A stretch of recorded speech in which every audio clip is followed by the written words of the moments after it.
Okay, let's get started. So, any questions on course logistics or anything from last time? Okay. If not, let's get started. So today we're going to cover these topics. We're going to continue the encoding with gradients.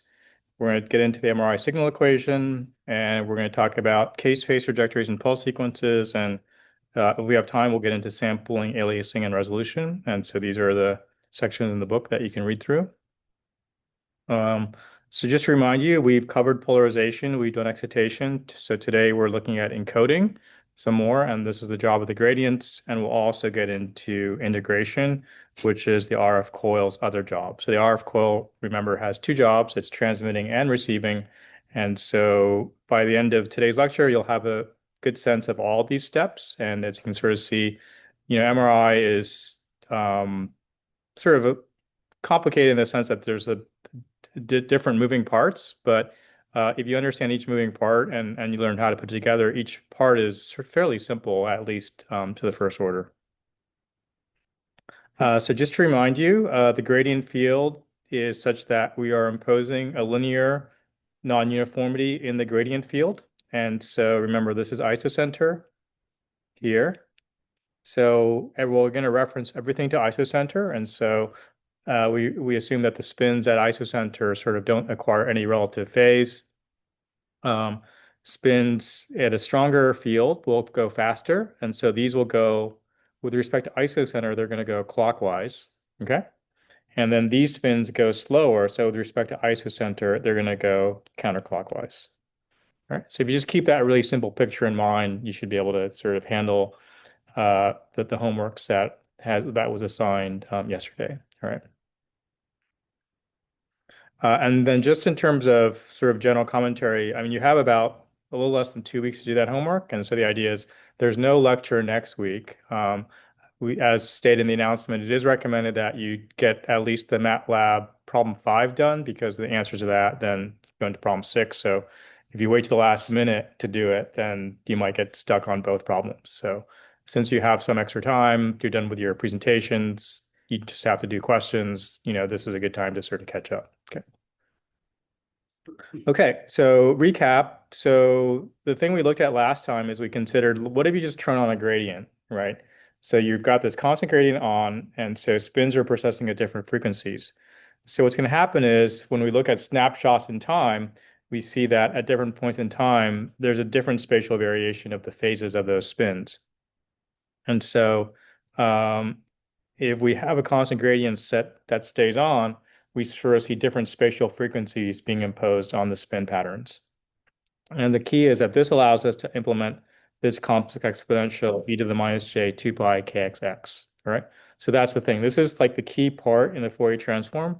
And so the cool thing about MRI is we're actually imposing that exponential in the spins right there. It's not like we're computing the Fourier transform somewhere else. We're actually computing the Fourier transform exactly in the object itself, right? We've got the object. We're making the spins in that object follow this pattern. All right. So it's a pretty cool thing because it's sort of like you are not doing it, the Fourier transform in the computer, you're doing it actually in the sample. Yeah. Physically, yeah. So basically that complex exponential is actually in your object, as we'll see. Yeah. Uh, I understood from the pictures, like when you create the sine wave across the entire image or Yeah. entire object, like that's a point in Fourier space. hmm But what if that pattern is like localized to like a small section of the object? Like, does that happen? Yeah, that's a great question. So ideally, when we talk about Fourier transform, we think about things going on infinitely, right? So later on, we'll get into, well, what happens if, so we assume that we can do that pattern. And typically the way MRI systems are designed is such that over, like, let's say you're going to image things that are this big, then you want to be impose that pattern fairly accurately over that whole, what we call field of view. Okay. And so for the purposes of most MRI scans, that's the assumption we make, that we can impose that pattern wherever we want. Yeah. Now, there are things like wavelet transforms and other sorts of encodings you could do, but that's sort of beyond the scope of this course. So for this course, just assume we can impose that pattern. Okay. Okay, so this is just a reminder, just to sort of remind you what we mean by spatial frequency. So when we say a zero spatial frequency, just think that the spin patterns are all aligned. Okay. If we say the spatial frequency is, whoops, 1 over 8 delta kx, that just means the period, right, is 8 delta kx. So if you look at the pattern, you should see that it takes 8 delta kx's to go from the same orientation to the same orientation. And likewise, if this is going to be 1 over 4 delta x, and so then the period's 4 delta x, right? So that's really the only picture you really have to keep in mind. And then you notice on this one, we are seeing sort of, you're seeing this is a clockwise rotation here and a counterclockwise rotation here, right? So the things are going this way here, and they're going this way here. Okay. So we didn't know that the field is stronger here than it is here. All right. Now we flip the gradient, so it was stronger for the on the negative side, then the stuff on the negative side would go clockwise, and the stuff on the positive side would go counterclockwise. All right. Okay. So then, just to remind you, this is the mathematical formula for the Fourier transform, right? And so but this is not a math class, and this is really the whole point of today's lecture is to sort of get you to understand that what we're doing is we're taking our object, okay? So this could be like a human body, a specimen, and we're actually imposing this spin pattern. So we're going to impose this spin pattern or this phase pattern on to the object, okay? So actually the object itself, every part of the object is going to have that pattern in it, and then we're going to integrate over the entire object. All right. So that's what the Fourier transform tells us to do. Now we're going to see how do we actually do it with MRI. And then the inverse Fourier transform, so this gives us these points in K-space. So this is we're filling up K-space. And then the inverse Fourier transform, then that's where you could just plug the numbers into a computer, right? So this is like, go into MATLAB and you get your image out. Okay. So that is sort of the sort of the pathway. So this is all done in the MRI machine.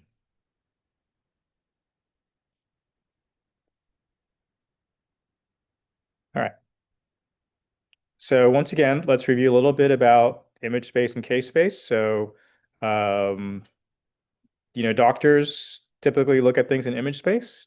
You probably wouldn't want your doctor looking at a case space diagram and making a diagnosis unless you knew that they were really good at doing Fourier transforms in their head. All the information is there in the case space data, but it's really hard for humans to interpret what that means. Okay, so we're going to transfer it in image space, so your good doctor can say, "Oh yeah, there's a tumor, in your left amygdala or something like that." Right? Okay, so just to remind you, what those spatial patterns look like is if you look at the image, they'll be like stripy patterns, right? If an image had stripy patterns, then that would correspond to like this part in K space, right? Because remember the algorithm is you take that K space vector, and then if you do the perpendiculars to that, that tells you what that pattern's going to look like. Okay. The farther you go onto K space, the finer those patterns become, which makes sense. Higher frequencies, the period should be smaller. So this is sort of a nice intuitive picture to think about when you think about images. But for MRI, we also want to have this picture here. Okay, this is what the spins are actually doing. All right, so this is how we're trying to get the spins. This is actually my complex exponential, e to the minus j 2 pi kxx plus kyy, right? Where this is kx, or sorry, this is x, and this is y. Okay. So that's at one frequency kx, ky, and you can sort of, the important thing to think about is if you look at any diagonal, the spins all have the same phase. Okay, so the phases are the same along diagonals in that complex exponential. All right. Just another example of, this is a map of some housing development, I think, and just showing that, most biological images, there are Fourier components in them. Okay. Okay, so here's the examples we went over in class. And so these are examples of what we call artifacts. So in this case, we put some K-space energy there and says that means the image, when we do the inverse Fourier transform, the image is going to have some component that's going to be stripy. Okay? And so in fact, when we do the inverse Fourier transform, we do see a stripy pattern in the image. Here, we've got something that's off to this side of K-space, so we know there's going to be stripy patterns this way. And indeed, when we do an inverse Fourier transform, we see stripy patterns. All right. So when you look at images, if you see patterns in it, then you actually know where that came from in K-space. This is the example we went through in class together. And just to remind you, one of the key things was, how did we know this was 0.25 versus minus 0.25, right? And the key was that this had a clockwise rotation, right? Because this had the form e to the xp minus 2 pi kxx, right? So it's getting negative phase because kx is greater than 0, right? And this is kx is less than 0. So it's going to have a counterclockwise rotation. Okay. So I think in your homework, basically, there's a bunch of patterns like this, and you just have to look at them and sort of see what's the period, what's the frequency, and then also is it plus or minus frequency. So it should be fairly straightforward. And then the nice thing is, I think you just enter your answers in MATLAB. It tells you if you're right, and if you're wrong, you just keep iterating until you get it right. All right. So at least you get immediate feedback. Okay. So this is the Fourier transform and inverse transform. And now let's go into sort of review a little bit about what we mean by that formula. So remember, we have our object g of x, y. Okay. These stripy patterns I'm just going to use to represent the composite exponential.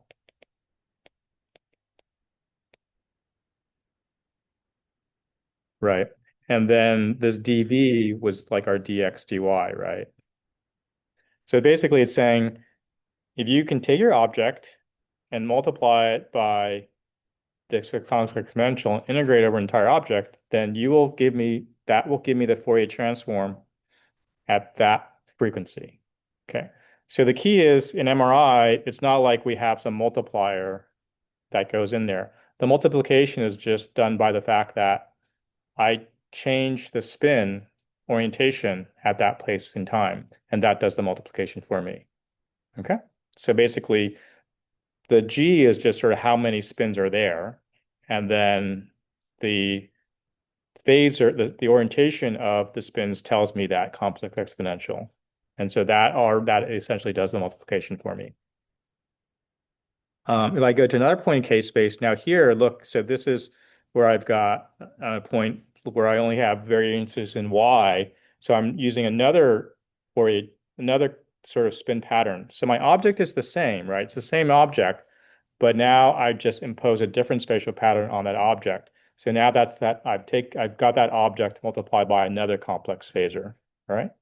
And then I would just integrate over all the spins. So this is just showing you with what actually the phasor pattern looks like. Okay, so you can sort of see here, there's only variation in the x direction, right? And so I get this place along the kx axis. Here, there's only variation along the y axis. And so therefore I get some place along the ky axis. All right. And if I were to sort of multiply by a spin pattern like this, then I would get some place along here in the kx, ky domain. Okay. So then the other sort of interesting thing that you need to think about is what's the integration going to do? Like, why is that integration important? Okay. So because that's remember the formula is multiply, like take your object, multiply by the complex phasor, and then integrate. And then that's going to give you the Fourier transform at that spatial frequency. So let's see why that makes sense. So here, imagine my object is this sort of, you can think of it as some sort of bar of material that has spins in it. Okay? And if you look at the orientation of the spins, there's clearly some sort of spatial pattern like that, right? If you look at the lines of constant phase, there's definitely a diagonal orientation, right? So this would be someplace off in K space, like not along any axis, but somewhere like here in K space. Okay. So if I was to draw K space, KX, KY, I've got some point out here in K space. Right. And now, but if you think about the object, so imagine like the object was just like a piece of chocolate or something, right? So the object is like a uniform piece of chocolate, right? So basically, what this is showing you is that it's telling you there's spins everywhere in this object, right? So my object is not really a stripy pattern, right? It's just like this blob, right? So when I impose that stripy pattern on my object and now integrate over all those spins, I'm essentially doing the vector addition of all those spins, right? So if you think about it, for every spin that's pointing this way, I can find a spin that's pointing in some opposite direction, right? And so if I take the sum of all those spins, the sort of the resultant vector is pretty small, right? Which is telling me what that tells me is there's really not much, this object doesn't really look like a stripy pattern. Okay. So yeah, Didn't understand that. Or we're summing all of these. Yeah, so remember the integration says sum over all the spins that are there. Okay. So that's sort of you can think of the integral means sum over all spins. Okay. Yeah, question. Yeah. Yeah. Yeah. Yeah. And then that's your Fourier transform. So this would be like G of Kx, Ky now. That so actually that vector is actually represents the Fourier transform at that spatial frequency, right? Because it's a complex number. All right. So now let's do the experiment. Let's say you took your object and you said, well, what if I cut out diagonal sections of my object, right? So now my object looks like this, right? So basically these are all zeros, right? When I'm going to put zeros in, those are the sections I've cut out, right? Cut out. Right. So basically, if I cut those parts out of my object, there's no spins there, right? So when I do the summation, those aren't going to contribute, right? Because there's no spin there. I've taken those spins out, right?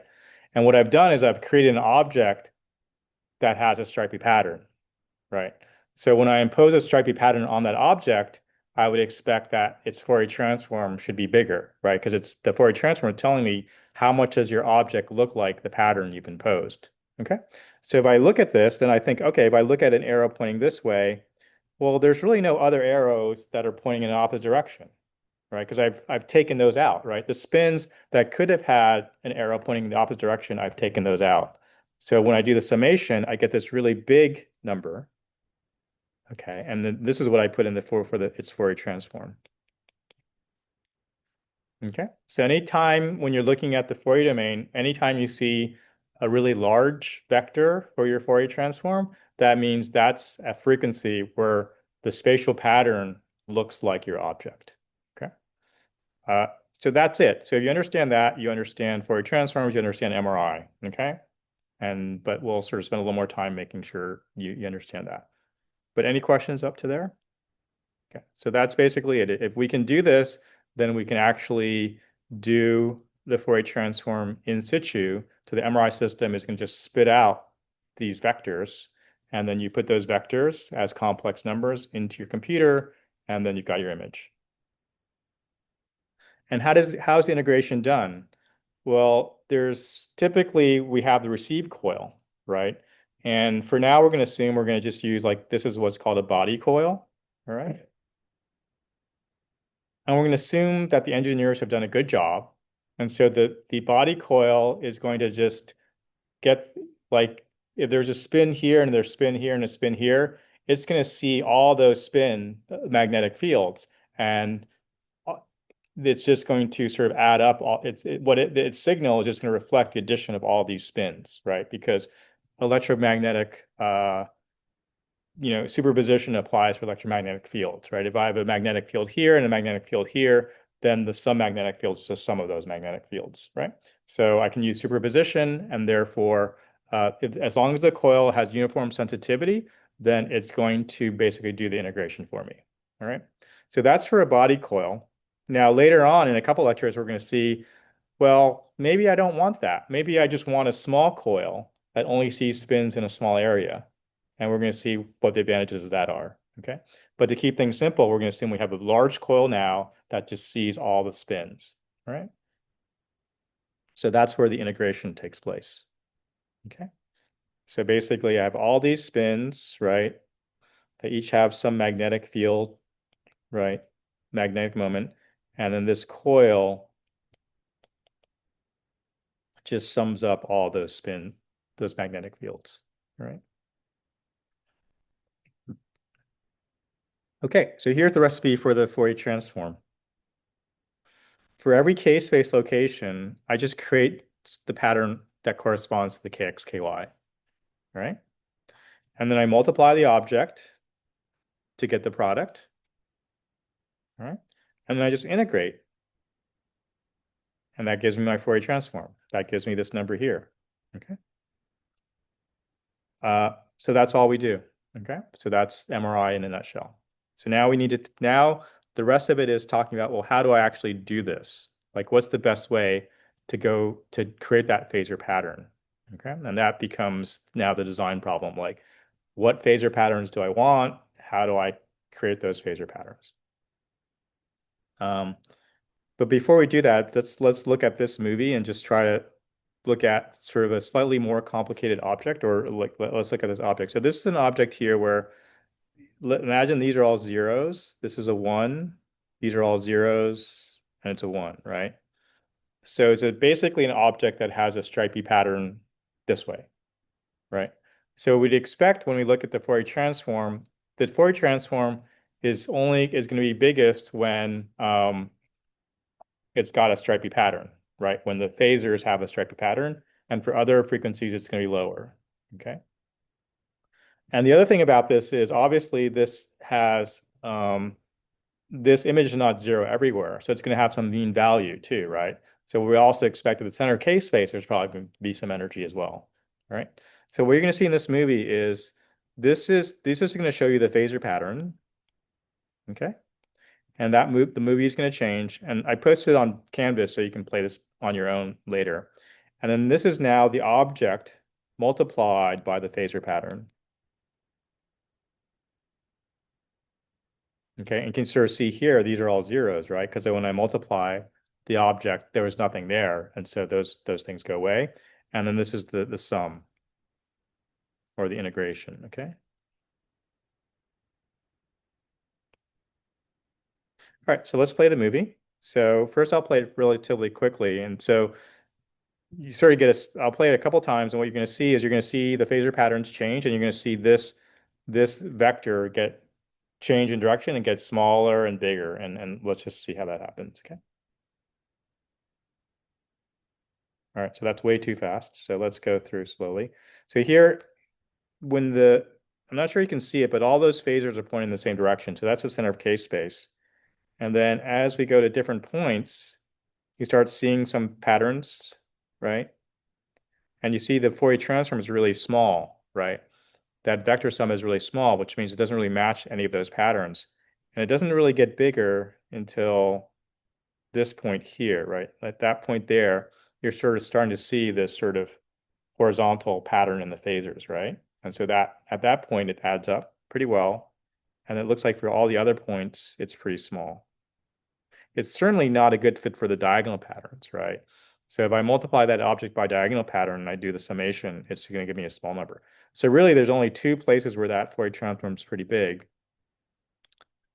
It's here, where you've got a sort of a stripy pattern, and it's also at the center. Oh, well, here it's sort of at the center of K space too, where that's the mean level of the image, right? So that sort of gives you a sense of how the object, the phasor pattern, um, combine to give you that Fourier transform vector. Okay, so we're going to do some examples, and then this will help you, these sort of next set of exercises will help you with the second MATLAB problem. So essentially the first MATLAB problem is sort of like identifying phasor patterns, and the second one is like doing phasors and objects. And they're both meant to be sort of like once you do 5 and get the answer for that, make sure you have the right answers for 5. And then problem 6, those answers need to go into problem 6. Okay. So let's look at this. So now I've got an object. So imagine object 1 here is just ones everywhere, right? Okay. And I've imposed a spatial pattern at kx equals 0, ky equals 0, right? So if I think about what that's going to look like, I'm just going to have a sum of all these spins, right? Right? They all get multiplied by 1. So all those spins, those phasor patterns survive, right?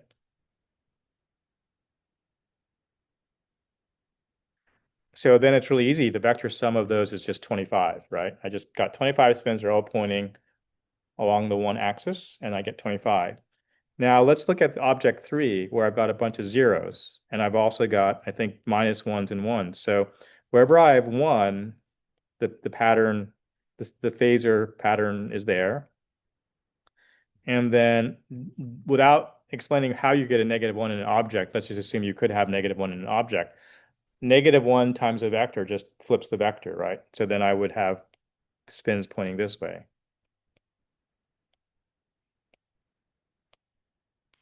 Okay. So I've got 6 pointing one positive minus 7. So that gives me -1. So that would just say that the Fourier transform of my object at the center of k-space is -1. Right? So essentially we're doing very simple Fourier transforms using the phasors and the object. Here's another object where, let's see, what is kx for this object? Any thoughts? So what's the period along the x dimension? 4, right? So it's 4 and it's going counterclockwise, right? So it's -1/4. Is that right? Did I get that right? You guys got to check me because I might be wrong. So the period's 4, right? Um, well, if I go from -2 to 2, that's 1 period, right? Is that so? That's 4. Is that right? We don't want to check our answers because I might be wrong. So, and then the spins as I go along the x-axis are going counterclockwise, right? So that's minus kx, -1/4. Everyone agree? Okay, good. Let's look at ky. Um, there, it's also like 1/4, right? And as I go in the y direction, it's going clockwise, right? Everyone get that? So it's +1/4. Okay. And it looks like it's sort of a diagonal pattern, right? Is it? No, it's not a diagonal pattern, is it? Can't tell. It is sort of, right? There's a diagonal pattern like this, right? Like these all have the same phase, right? Okay. So we'd expect there's a diagonal pattern there. And so the object also has a diagonal pattern. So we expect things to sum up a little better, right? So let's look at that. So here, let's do all the ones first. We know like they're all pointing this way for that. And these are also pointing that way, right? And then along here, it's pointing this way, but I multiply by -1. So I think I end up just having all these point the same direction, right? And so the vector sum is -13. Okay, so the Fourier transform of that object at -1/4 would be -13, right? Get to the blue squares facing left. Yeah, so basically, if I take a vector like that and I multiply by -1, I get the vector going that way. Yeah. Because this is mathematically, I've just told you the object is -1 at that place. Yeah. So I've just as now it turns out that like physically, if I just think about density of an object, it's like, well, what is a negative density, right? You can't really have that. Later on, maybe in the last lecture, we'll talk about how when we can look at things like flow and things, we can get actually negative values. Okay. But for now, it's just a mathematical example. All right. Okay, so here's an easier object where there's no negative ones. It's just ones everywhere. Okay, so these are all ones, right? So let's look at the spatial frequency of this. So kx the period appears to be, I think 2, right? Like the period's 2 along the x dimension. So it'd be 1/2. Now, is it plus 1/2 or minus a half? It could be minus a half, but it could also be plus 1/2, right? Because we don't know if we went this way or that way, right? So that's because of how I've sampled things. You can't really tell. So either answer would be okay. And then ky would be same. Yeah. Okay. And so here it's pretty easy. I just put in these arrows here, right?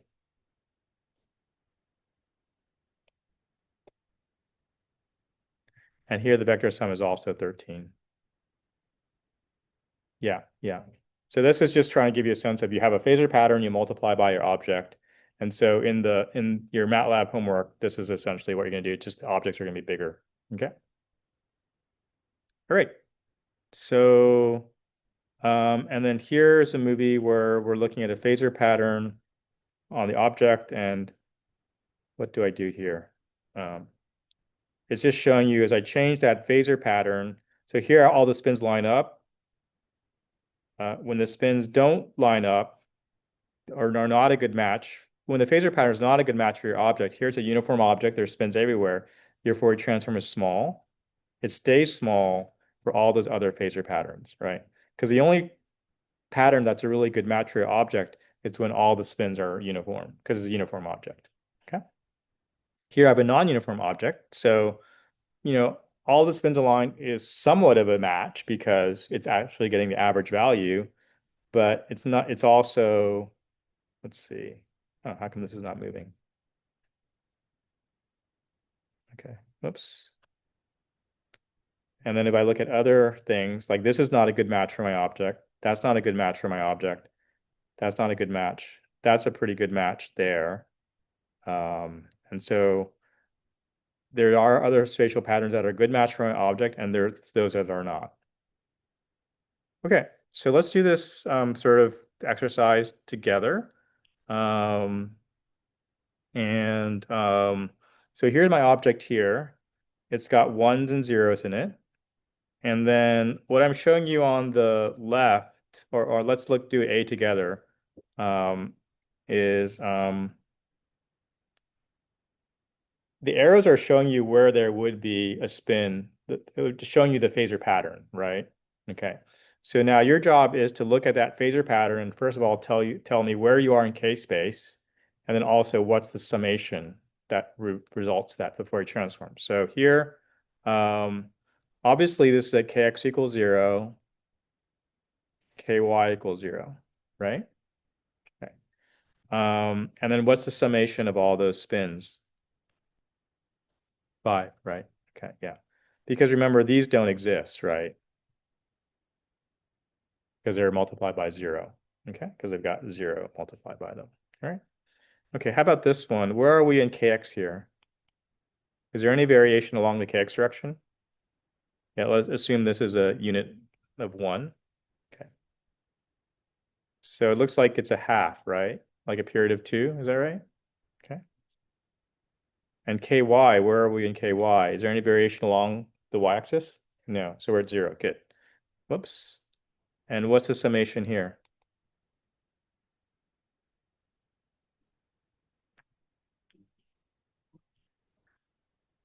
So we've got 1 going this way and 4 going that way. So it got to be -3. Yeah, I think that's right. Okay.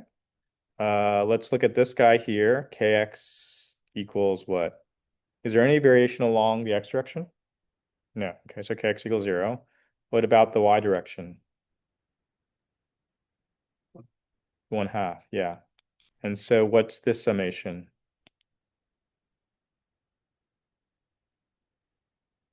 It's also -3, right? Okay, cool. And then this one I think is a little different. So Kx is, what is Kx here? Yeah, plus or minus, yeah, it's a half, right? And Ky is the same, right? And what's the summation here?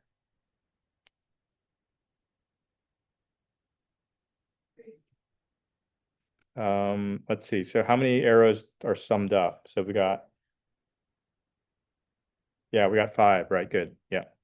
Okay, and here's one that's slightly different. So now we've got, what's kx here?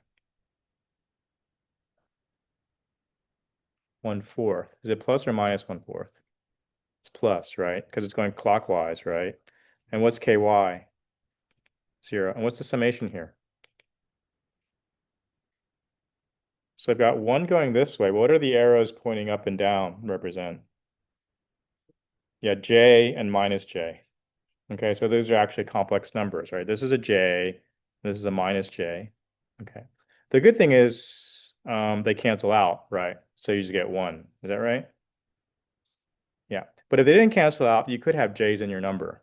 Okay, so like having 1 plus j is a fine answer for your Fourier transform. Okay, because remember, we're using complex numbers to tell us where the spin is pointing, right? So if the spin is pointing here, it's a j, here it's a minus j, here it's 1, here it's minus 1. So all those are just fine numbers. So there's nothing wrong with having complex numbers, all right? Okay. Okay, so are there any questions before we sort of switch gears a little bit and talk about how we're actually going to do this and how we're going to sort of hopefully get into sort of give you a sense of what the actual MRI machine is doing? Okay. Yes. A couple slides back, I have a question. Yeah. On the one where the vector sum was -30. Yes. Why was the negative ones, or was the, no, why was one of them flipped and the other wasn't flipped? I understand that you multiplied by -1, but I was it only for the red and not blue. Oh, maybe because I screwed it up. Oh no, I see. No, because here the phasor pattern, let's say this is the phasor pattern was already telling you it's this way. So when I multiply that phasor pattern by 1, it just preserves that. Okay. Yeah. So you always got to think about what's the object and what's the phasor pattern. Yeah. Well, either one alone is not going to tell you the answer because it's the two multiplied together. Yeah. Thank you. That's a good question. Yeah. I mean, everything here, all the math actually comes down to just like multiplication and addition. It's just a matter of keeping track of what you're doing. Okay.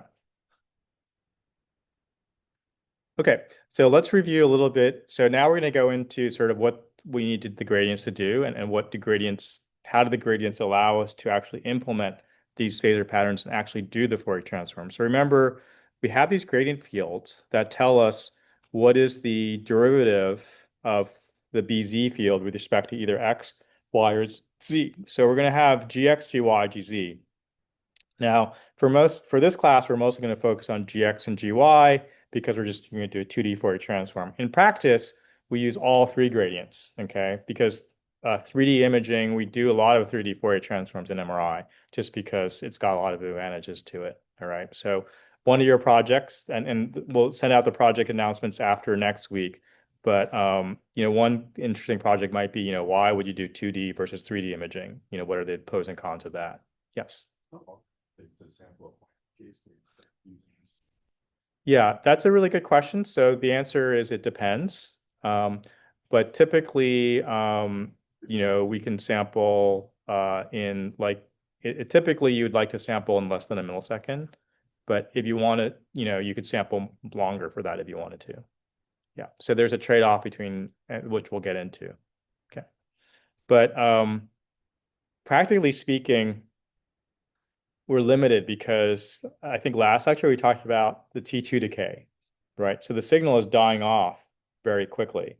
So like in the brain, if you only have signal to for about, let's say, 100 milliseconds. So you've got to get each shot, you've got to get all the data in 100 milliseconds, all right? Otherwise, there's nothing left. Now it's even worse in something like bone. Like in bone, if you after like 50 microseconds, there's no signal. So then you got to do a different approach. Okay. So we'll talk a little bit about how we want to sample k-space. All right. Okay, so just to define, we're going to define a G vector as Gx, Gy, Gz with the ijk direction vectors and the typical position vector. So if we want to write something like Gxx, Gy, y, Gz, we can always say G dot R. Okay. And that's just sort of a shorthand notation. So that means that at any point in space, I'm going to have my uniform B field, and I'm going to have this additive B field. This is like my delta B. of x, y, z, right? And this is a slide we saw before, just precession, which is just a reminder is that before we said if I had just a B field, then things would precess where the angle would be minus omega naught t, right? So I'm just going to have this precession. Okay. Now what we want to look at is, well, now I don't just have an omega naught. Now my omega actually has this delta omega, like it's an incremental frequency that I'm adding, right? And that's given by gamma times the g vector dotted with the r vector. Okay, which remember this is just gxx plus gyy plus gzz. Okay, and that just tells me what's the incremental field. So I'm just taking gamma times the incremental field. So this is like my delta b. All right. And then let's talk about if I know the phase. Okay. So in general, we know that we look from the examples before, we know that, okay, the phase is going to vary with time, right? So if I know that something has a time varying phase, um, and I also know the frequency of every spin, then what I want to do is, remember in the Fourier transform, what we really care about is the relative phase of the spins. So somehow I have to go from, okay, I know the frequency of every spin because I know that omega. How do I go from frequency to phase, right? And so we just remember that phase, the derivative of the phase is just the frequency. Okay. And so if I want the phase, I just have to integrate my frequency. So it's telling me the phase at any point in time is just going to be the integral of my frequency. And so I'm going to have this minus omega naught t, which we already looked at, right? We already saw that. That was that common precession, plus this incremental phase. And it's this incremental phase that we really care about because that's what the gradients are doing. The gradients are like, we don't really care about this overall phase that like this precession that all the spins are doing because we're assuming all the spins are doing that. We just care about this incremental phase that makes spins look different from each other. All right. So that incremental phase term is just going to be this integral of delta omega, and that's just the integral of gamma times g dotted with r. Okay. And so that incremental phase is going to give me the incremental phase at every point in time as a function of space, right? So let's take a look at an example of that. So let's look at the phase of a spin with a constant gradient, okay? So let's assume that that time equals 0, okay? Time equals 0.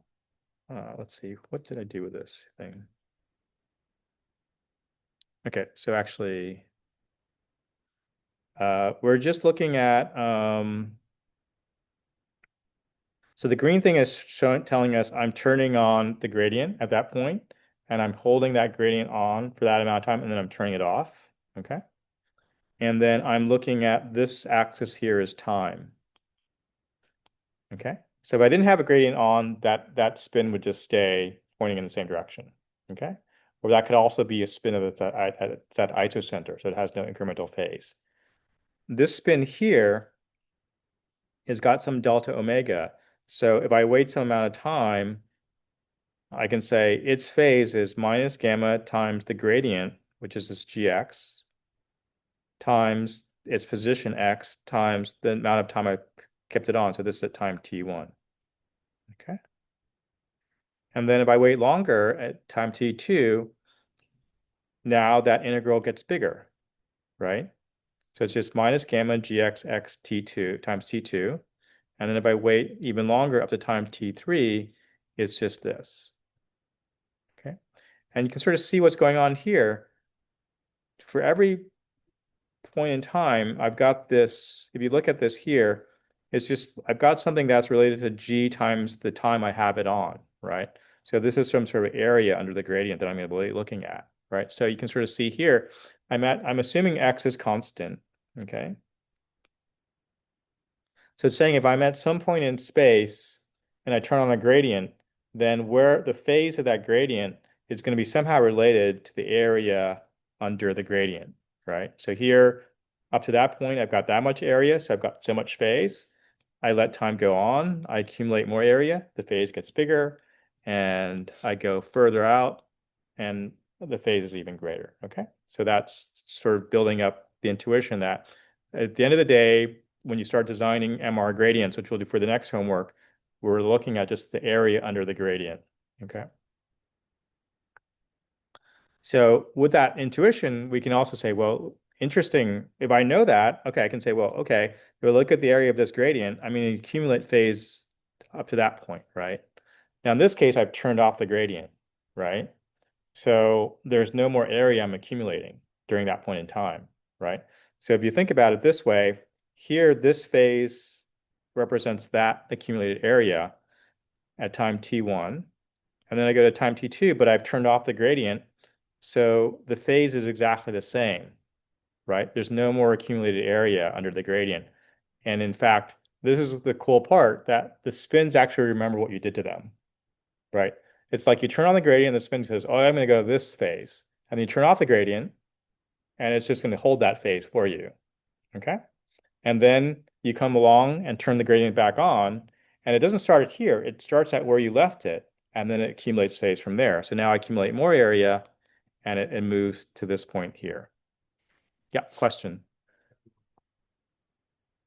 So that when we introduce this change in gradient, like it will try to go back to the B0, or am I off? Yeah, that's a really good question. So once again, there's a lot of moving pieces in MR. So there's spins, as I said, are like spins do three things, or let's say to first order, spins do, let's see. All right. Spins obviously always want to go back to here, right? So that's relaxation. We're going to assume that we've tipped the spin here, and we're going to do all this as long as there's spins, as long as there's signal here. Okay. We're going to try to do all this before it's relaxed and the signal's gone away. So what the gradients do is now the gradients tell the spin how fast to process. Okay. So if I turn the gradient on, the spin's going to process faster than it would have without the gradient. And I turn the gradient off, it's going to process at the same speed, but it's not going to go back to its beginning. It's sort of like if you're running a race, right? Like I tell you, like run for the first mile, right? And you get to a certain point, and then I said, okay, you can take a break, right? And I let you rest for 5 minutes, and then I come and tell you, now start running again. So it's not like you go back to the beginning of the race. You just stay where you are, and then you pick up from where you left off. So that's what the spins do. But it's not obviously if I didn't tell you that, you wouldn't know that, right? It's just sort of it turns out that spins do that, and that's really fortunate because it means spins actually have memory. Gradient at the same time as we're hitting it with the B1 field to keep it at the relaxed state, or is this all so fast that it's Yeah, so the answer is yes, but for our purposes, we're going to simplify it. Okay. So we're going to assume we apply the gradient, we apply the B1 to get the spin here, and then we apply the gradients. Okay. Now you could do both at the same time, but that's beyond the scope of this course. Yeah. Until we do slice selection, which we'll do a little bit. Okay. Yeah. So we'll touch upon it a little bit, but it's really beyond the scope of this course. Okay. Okay. So now that we have that, we know that, we can say magnetization, when we think about magnetization, we've got some initial magnetization. So this is the initial magnetization, right? So this might be like this. This is my initial magnetization, right? I've tipped all the spins, right? So at the beginning, I applied my B1 pulse. All the spins are pointing in the same direction. We're at the center of K space, right? And that's typically we'll start off at the center of K space, at least for this course, all right? Now, this is the relaxation, right? Spins are gonna that signal is gonna decay away with the T2 decay. And so we're gonna try to do everything we can to get this signal, all the measurements done before it's decayed away. And now every spin is gonna have a phase to it, right? So every spin has a magnitude, right? And every spin has a phase, right? And our job is if we want patterns like this, right? If we want Fourier patterns in an object, we've got to get the phases to be what we want them to be. Okay. And if you can sort of see here, what we just said, that those phases are related to this overall precession plus this term here that depends on the gradients. Okay?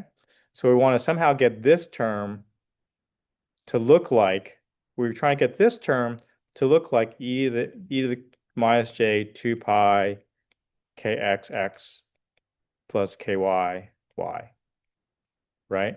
So that's the whole deal. How do I make this term here look like my Fourier pattern, right? If I can do that, then I've got the Fourier transform, right? So let's sort of go through the steps. So typically, we've said the signal is from a volume, so we're integrating over x, y, and z. But because we want to do 2D imaging, we're going to assume that we've somehow magically found a way to just look at a slice of my object. So let's say my object was this cylinder. I found a way to just look at, and I'm just looking at the spins within some space delta z. Okay, so this is the x-axis, the z-axis. So I'm doing a slice, and we'll see later on in class how you actually do this. So for now, just assume I can just look at the spins in a slice. So now I just have to look at a 2D image, right? I don't have to do the whole object. Okay, so I'm going to just integrate. I'm going to define this two-dimensional thing, which is integrating over some delta z. Okay, and therefore I'm just looking at this 2D object with this overall precession term multiplied by this term here. Okay? And now I'm just going to say, well, I've got this e to the minus j omega naught t, right? And it doesn't depend on x and y, so I could just bring it out here, right? E to the minus j omega naught t. And what's the easiest way to get rid of it? Well, I would just multiply by e to the j omega naught t. Right? I've got e to the minus j omega naught t. If I multiply by e to the j omega naught t, I just get rid of that term. Okay. And that process is called demodulation. Okay. So especially in sort of very simple like if you're designing like an earth field magnetic MRI system, this would be one of the first things you'd have in electronics. The signal is coming in and you just multiply by e to the j omega naught t. Okay. So any double E's, are you guys any circuit guys in here? Anyone want to tell me how you would do this with circuits, a circuit? Have anyone heard the term quadrature? No? Okay. So basically, I'll just tell you because I mean it's pretty important. It's like all your cell phones and everything depend on this. So what is e to the j omega naught t? How do I write that from Euler's theorem? It's sine omega naught t plus j, oh, so cosine, sorry, plus j sine omega naught t, right? So it's telling me I got to multiply my signal by a sine and a cosine, right? So that's actually what the electronics does. I have some signal come in, and I'm going to have part of it multiplied by a cosine omega naught t, and I'll keep that signal going. And then I take what's called the quadrature component, which is I'm also going to multiply by a sine omega naught t, and I keep track of that. So that's where I'm getting my complex numbers now, right? So I've got the sine and cosine components of my signal. And so that's essentially anytime you sort of want to do something like this, then that's what you do. Okay? Yep. So you have a signal by cosine and sine. Yep. Yep. So that's like everywhere in electronics, you'll see that. Okay. So let's just work through the math. So I've got rid of that term. So all I have left is my object times this guy here. But remember, I can write that g dot r as gxx plus gyy, right?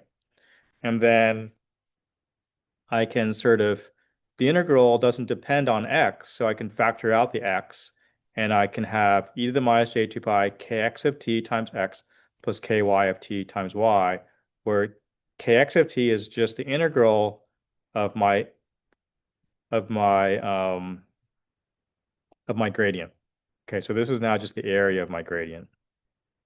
Okay, so basically what I'm saying is I've taken this term here and I've rewritten a term that looks like my Fourier component. And what it's saying is where I am in K-space, to figure out where I am in K-space, I just take the time integral of my gradient up to that point in time, and that tells me exactly where I'm in K-space. And so then the object is, oh, if I know that, then I know how to go through K-space. Okay. So that means that the MR signal is essentially the Fourier transform of your object. Okay. Because it's saying I take my object, and at every point in time, I know where I am in K-space. And so the MR signal that comes out is just my Fourier transform at Kx of t, Ky of t. Or written another way, it's a Fourier transform of my object at wherever I am in K-space. So now the question is, how do I sort of design my Kx and Ky trajectories? Okay. So how I go, and so what that looks like is, if the Kx and Ky looks like this, how do I go through that space? Right? Are there good ways of going through that space? And what are the advantages of that? Okay. So we'll take a look at that a little bit. I think we can skip that one. Okay. So just a reminder that we're just trying to figure out how to go through K-space. Okay. So let's take a really simple example of going through K-space. Here is where I've turned on the gradient up, and I'm going to look at it at time t1 and time t2. Okay. And it's pretty simple. It's basically Kx of t is just gamma over 2 pi times the time integral of my gradient. Right. So time t1 is just this area here. And it's along the x-axis, so I know I've just moved out from here to here. Okay, so I've moved along the kx axis, right? Because it's the gx gradient, okay? And then I go from time t1 to t2, I just add more area, and I go from this point to this point, okay? So as I have gradients along the x to gx axis, I just go out in k-space because I'm just accumulating area. All right. So let's talk a little bit about the units here. So commonly the spatial frequencies, we said, it's 1/distance. It's a spatial frequencies like 1/centimeters. Gradients typically have units of Gauss per centimeters or millitesla per meter. Gamma 2 pi is hertz per Gauss or hertz per Tesla. So if we look at this, we can say, okay, I have hertz per Gauss here, I have Gauss per centimeter here, and I have seconds here. So all the units work out. So that's good. That's a good sanity check. So here's a specific example where I said, let's let t, the gradient time that's on is 0.235 milliseconds, right? So we can just plug in, if we have a gradient that's 1 Gauss per centimeter, and we turn it on for 0.2 milliseconds, let's look at where we are in k-space. So we would just take gamma over 2 pi times the gradient times the width, and I get 1 inverse centimeter. Okay. So that means if I would look at my object, or let's say I put you in a scanner and I turn on a gradient, then every centimeter the spins would repeat along the x-axis. Okay, so that's all that means. Right. Let's look at this one here. So here I turn on the x gradient first, so I accumulate all this area. And so I'm moving along the kx axis, right? And then I turn off the gx gradient, right? So I'm not going to accumulate any more phase differences along the x dimension. So I remember where I am in kx space, right? And then now I turn on the gy gradient. And so now I just move along this axis. All right. So this is dependent on the fact that I'm turning the gradients on and off. So therefore, and remember when I turn a gradient off, it remembers what I did to it, right? So it's not like I go back to the center K space. I turn it on, it moves to here. I turn it off. So it keeps its relative position. And then I add a gradient this way, and then it moves this way in K space. Okay. So this is an example. So this is now we're starting to build up what we call a pulse sequence. Okay, and hopefully, I think we'll have time to work up to the most basic pulse sequence, which is spin work pulse sequence. So here, this is the B1 field. So we're going to excite the spins, okay? And before we apply the gradients, if you look at this, all the spins are in the same direction. So we're at the center of K space. So we're here, we start off at the center of K space, okay? Now look here, we're going to apply this GY gradient, okay? And so what that's going to do is if you look at this spin pattern here, it's going to cause variations along the y-axis. And that means we're going to move out to this point in k-space, okay, along the ky axis. So it's this picture here. And then we turn off that GY gradient. Okay, let's see. No, we keep going a little further out. So we, if you sort of here, the spin pattern is at a high spatial frequency. And so we go farther out in ky. And then we turn off the GY gradient. And we turn on the GX gradient. Okay. And so now we've got this pattern along the y dimension, and then now we're going to add a spatial pattern along the x dimension. And so therefore we're going to get this stripy, this diagonal pattern, and we've moved out there in k-space. Okay. So every point in k-space, remember, is a different spatial pattern, and this is just showing you how this set of gradients would move you through k-space. Okay. So this is an example of if I were to apply, I'm going to apply gradients in one axis, I'm going to turn it off and apply gradients in the other axis, and this is what it's going to look like. So I'm applying gradients in the GY, and now at this point, at some point, you're going to start to see it's going to start still in the Y. Now it's starting to become more diagonal. So now I've applied a GX gradient. Okay. So this is sort of essentially what the MRI system is doing. It's basically imposing all these different spatial patterns on the spins. Okay. So once again, I've got the Y gradient on, so I'm seeing variations along the Y axis. And at some point around now, I turn off the Y gradient, I'm only applying X gradient. And so now that's causing variation along X as well. And so that's causing that spatial pattern. All right. Okay. The other thing we can do, obviously, is, as we said before, we're always sort of starved for time in MRI. So the other thing we can do is we can turn the gradients on at the same time, right? There's no reason I have to like turn on the X gradient and then the Y gradient. So if I turn on the GX and GY at the same time, I just go directly to where I want to go in k-space because I'm integrating both at the same time, right? Okay, so let's do an exercise together. So let's say you want to move from the center of k-space to location kx equals 1 inverse centimeter to 2 inverse centimeters. Assume that gamma over 2 pi is 4,000 hertz per Gauss. So this is a multiple choice. I'll open up a poll for people who want to do it online. Let's take a minute or two and just sort of see which of these answers would be the gradients you'd want to use to get that. And feel free to discuss this among yourselves too. So let's give this about a couple minutes.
Okay, let's sort of see where we stand. So we know we want to go out to place in k space that's like at 1 inverse centimeter and 2 inverse centimeter along the kx, ky axis, right? So kx, ky, right?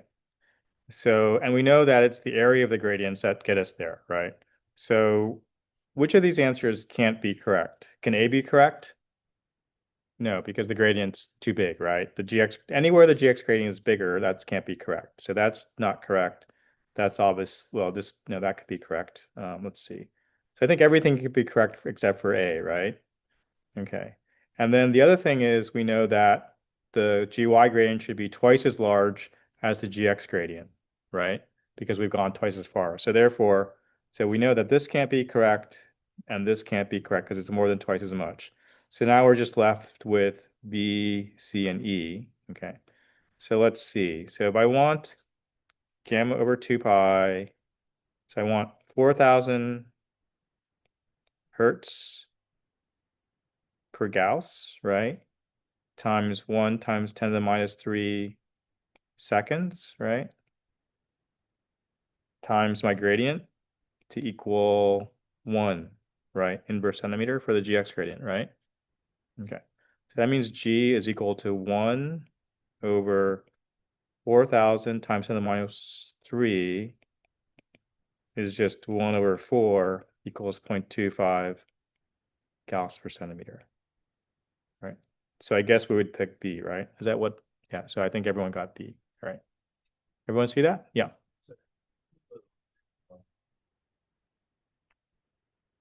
You mean A or? Oh, sorry, we didn't get rid of C. We just got rid of, I just made a mistake. We got rid of these guys. So we know we got rid of A because the GX gradient can't be bigger than GY. And we got rid of D because the ratio is not 2. Yeah. Okay. Yeah. Okay, let's do one more exercise. I think probably we'll do one more exercise, or let's see, where are we? No, actually, let's do spin warp and we'll do this exercise later. So let me just go through and tell you how MRI sort of the most basic MRI sequence works. And this is what's called the spin warp sequence. And so right now, some variation of this spin warp sequence is being done on thousands of scanners across the world at this very moment. Okay, so this is basically the bread and butter of MRI. All right. And it's called the spin warp sequence because it's sort of the most simple way to go through K-space. And so that's why it's used a lot. So let's try to see if we can understand what this basic sequence is doing. So what I'm showing you here is the GX and GY gradient. And it's useful to know that this is also sometimes called the readout gradient. And this is called the phase encode gradient. Okay, and it'll become a little clear why that's the case. All right. So just by convention, that's the name we give to it. So let's look at this first part here in time. So I've got the GX and GY gradients on at the same time, right? And they're negative. So that's going to move me out to a point negative KX, KY. So it moves me out to this point here. So I'm going from the center of K space to some point out, and that's my starting point. Okay. Now I turn off my GY gradient, right? So I'm not going to move any more in the KY axis. And I turn on this GX gradient and I just move across, and that's going to cause me to move across K space. So that's what this does here. So here, so basically I'm tracing a line across K space. Okay. And so what we do, what a spin warp pulse sequence looks like is this. I have my B1 pulses that I apply. Okay, so I'll tip the magnetization. I'll get as much information as I can. And then it turns out I'm going to wait and then do it again. Okay, that waiting period is called TR, or which stands for time of repetition.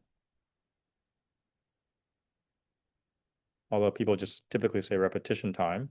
Okay, so the picture you can have in mind is I'm going to tip the magnetization. I'm going to gather some data. I'm going to wait. I'm going to do it again and gather some other data. And I'm just going to repeat this process until I've gathered all the data I need. Right. So let's see what happens here. So notice the GX gradient is doing the same thing every repetition. So it's just going this way and this way, right, in KX.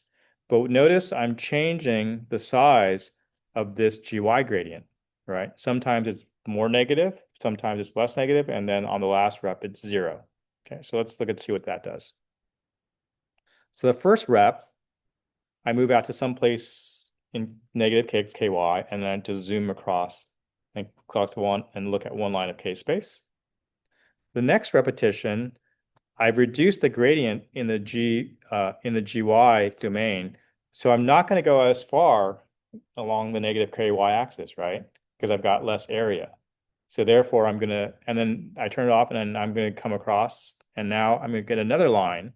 And then the last repetition, I don't turn on the gy gradient at all. So I stay along the kx, ky axis, and I just go this way and this way. Okay.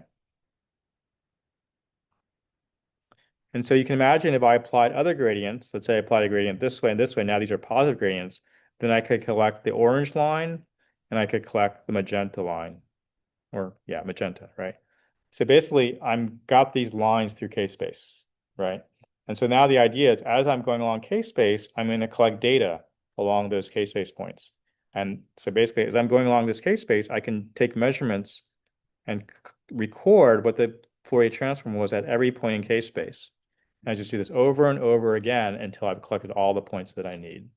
All right. So let's take a look at an example of this with a very, very simple object. Let's say I had this object here, which is rect x, rect y. So it's just a square, right? And we know from the Fourier transforms is that the Fourier transform of that is just a sinc times a sinc. So we'd expect to sort of see the Fourier transform of my object as I acquire the data. All right. So what I'm going to show you here is this is my object. This is filling in lines in k-space. And this is going to be each line of k-space data. All right. And so essentially whatever shows up here, it's almost like I'm going to take that data and I'm going to plunk it into my k-space matrix. All right. So let's play this movie so you can sort of see. I'll play it the first time you sort of get a sense of what's going on.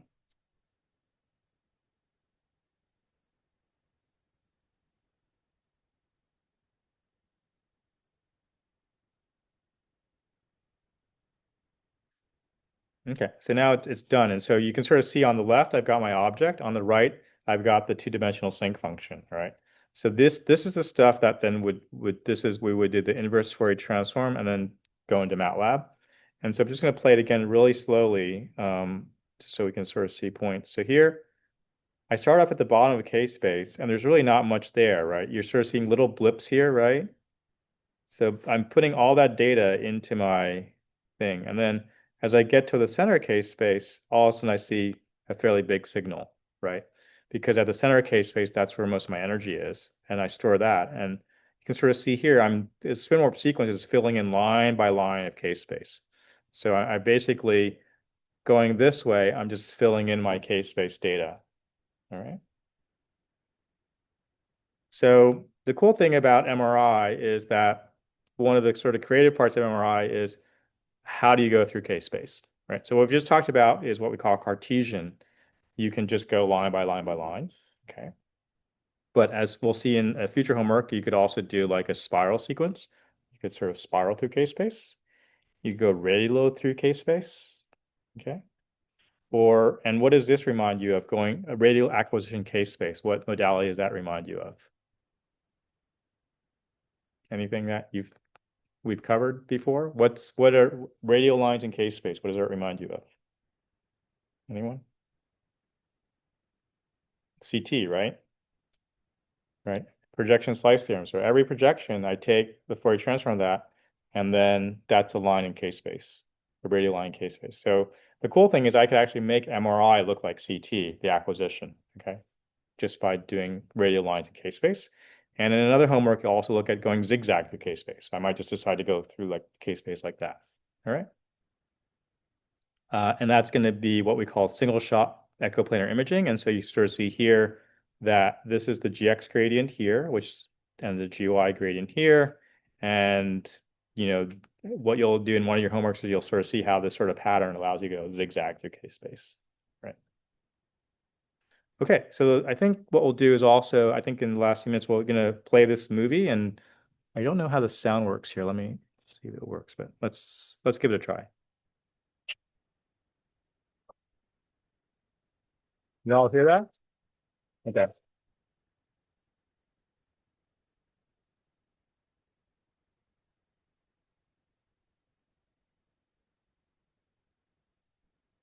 Continuing problem with fMRI. Okay, so anyways, what we're going to show you here is, and then if you can't hear the bagpipes, the video of this is on Canvas, so you can always look at this. Like, so what I'm going to show you here is this is basically, we're going to first show you sort of, so this is like a video of someone doing an fMRI experiment. And so I'll sort of pause it at different points, just explain what you're seeing. Is synchronization of the stimulus with the scans. Imaging Research Center has addressed this problem by requiring the gradients themselves to issue audio prompts to the subjects. Sound files can be directly recorded into the SGI. A C program is written to store the file in an array. It is then downloaded in real time into the gradient waveform memory using the pulse program shown here. Only a few lines of pulse program code are necessary to output the array to the gradient waveform controller. Shown here on the oscilloscope is an example of the current output of the gradient amplifier of the digitized bagpipe sound file. Here's a view of the Brooker PowerVision pulse programming tool showing the 32 kilobyte digitized waveform of the Scottish bagpipes played out on the slice selection gradient.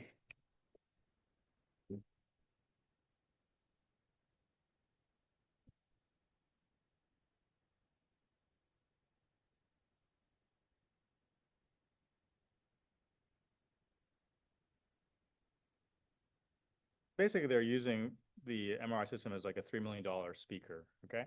So they've taken the sound file, the pipes, they're putting it into the MRI system and playing that along the gradient. And so the gradients are just sort of changing the magnetic fields according to that sound file.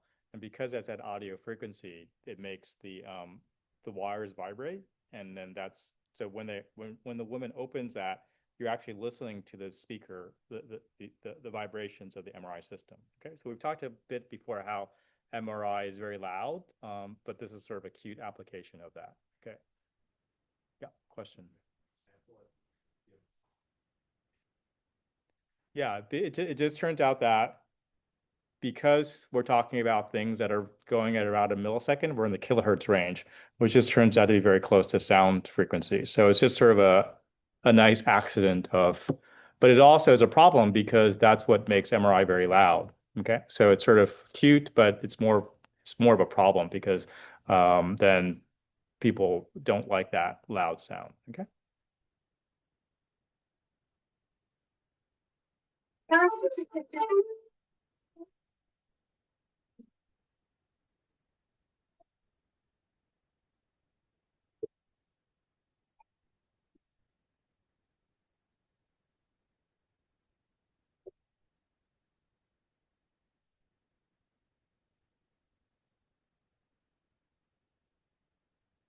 Okay, so what you're hearing there is they digitized someone saying swallow, and so they played out along the gradient.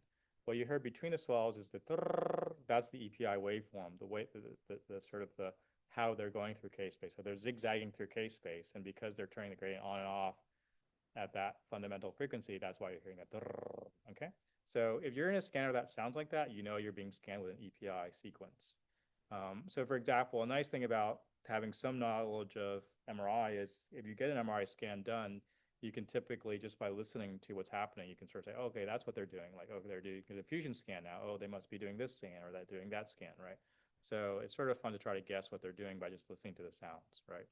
Like when I'm doing my own experiments or I have sometimes students put me in a scanner, I know when they're making a mistake because I like, no, that's not the right, you're not playing the right sequence or, that doesn't sound right. So make sure you've got the right sequence. Okay. So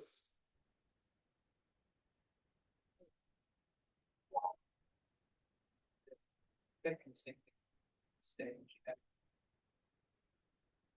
is typically Yeah. So this was something where I related think timing scheme. they were trying to like look at children and sort of kids who had problems swallowing, and so this is they could look at what parts of their brain were associated, and so they basically every time the scanner told the person to swallow, they would swallow, and then they would be able to study. This is sort of what when we get to fMRI, we'll talk a little bit about this, but this is showing what parts of the brain were active as they were swallowing. Okay, so I think we're at the end of our time now. So yeah, let's end here, and next time we'll pick up with case-based sampling. All right, and I'll stick around if people have questions. Thanks.